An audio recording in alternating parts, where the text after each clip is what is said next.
Today, surviving the cold seems easy. Just buy the right gear.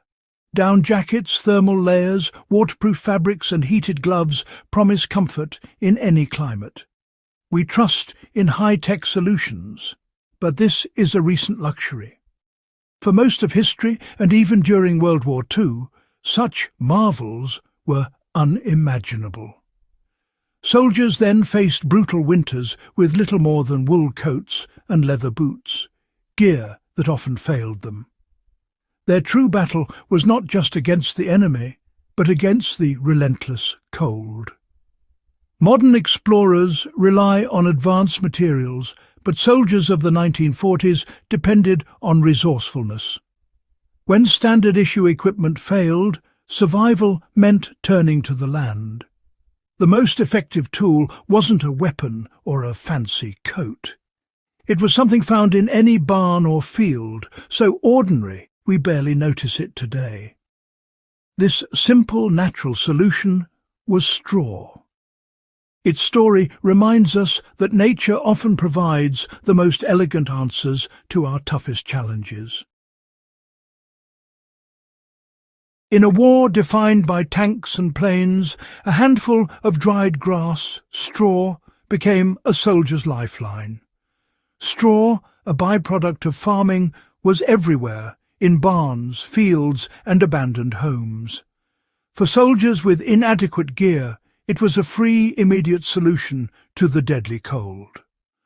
While generals planned battles, men on the ground learned that warmth could be found at their feet. This folk wisdom, passed from veteran to recruit, proved more valuable than any manual. Straw became a symbol of resilience and adaptation, showing that the simplest things can mean survival. It's a testament to human ingenuity in the face of nature's power.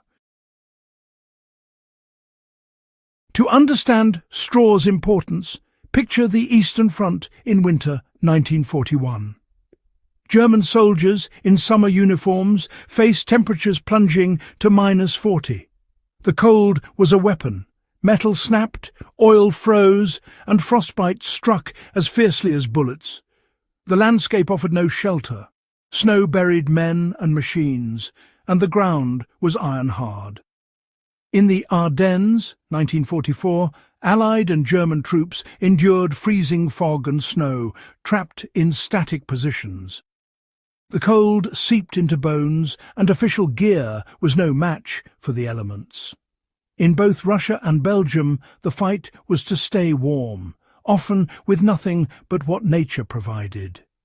Here, the ancient wisdom of using straw became a matter of life and death.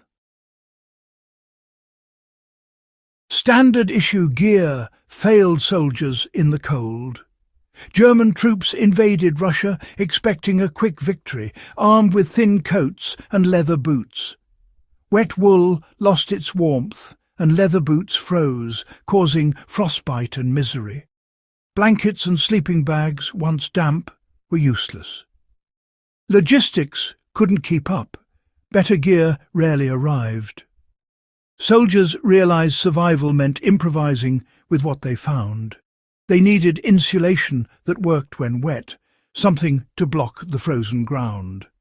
The answer wasn't in a supply crate, it was in the field's straw.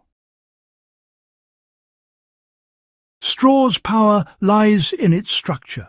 Each hollow stalk traps air, creating thousands of tiny insulating pockets. Air is a superb insulator, and a thick layer of straw forms a barrier against the frozen ground. Lying on straw meant body heat wasn't sucked away by the earth. This simple act could mean the difference between shivering all night and surviving until morning. Straw's waxy surface resists water, and its structure stays dry inside, even when the outside is damp. It breathes, wicking away moisture and keeping insulation effective. Unlike wet wool, straw beds stayed warm and dry. Evolution designed the cereal stalk to protect the plant. Soldiers repurposed it to protect themselves.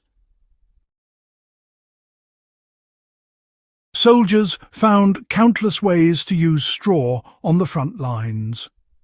Bedding was the most common. Thick layers of straw insulated them from the frozen ground. Finding a barn full of straw was as welcome as a hot meal. They stuffed straw into coats and trousers, adding warmth and blocking wind. Most crucially, they lined boots with straw, absorbing sweat and keeping feet warm, saving many from frostbite. Straw was woven into makeshift mattresses, walls, and even crude outer garments. German troops learned from Russian peasants, copying their straw survival tricks. These daily rituals turned straw into a companion and a source of hope.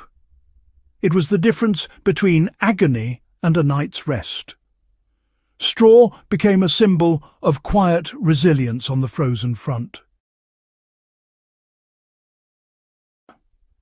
The wisdom of straw isn't just history, it's survival knowledge for today. In emergencies, when high-tech gear fails, natural materials like straw can save lives. Building a debris bed from straw or dry grass insulates you from the cold ground. Stuffing clothing with dry plant matter creates air pockets and warmth. Lining boots with straw keeps feet dry and warm, preventing frostbite. The key is resourcefulness. See the landscape as a toolkit, not just scenery.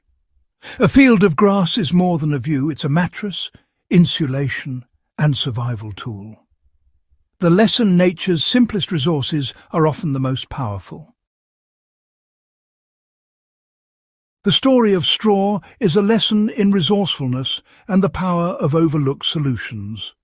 In a world of technology, a humble farm byproduct saved lives on frozen battlefields. True preparedness is about knowledge, not just gear. Soldiers survived by adapting and using what the land provided. The wisdom of using straw connects us to ancient survival skills and the natural world. Ingenuity, not equipment, is our greatest asset in any crisis. The legacy of straw reminds us that nature offers elegant solutions, if we know how to look. Sometimes survival is found right at our feet, in a golden sheaf of straw. Before you go, why not become part of our resourceful community? Tap that subscribe button now and join fellow survivors in uncovering more unexpected solutions from history and nature. Don't forget to hit the bell icon so you never miss a story that could change the way you see the world. Like, comment, and share your own survival tips below. Your wisdom could inspire someone else. Together, let's keep the legacy of ingenuity alive. Subscribe now to stay curious, stay prepared, and stay connected.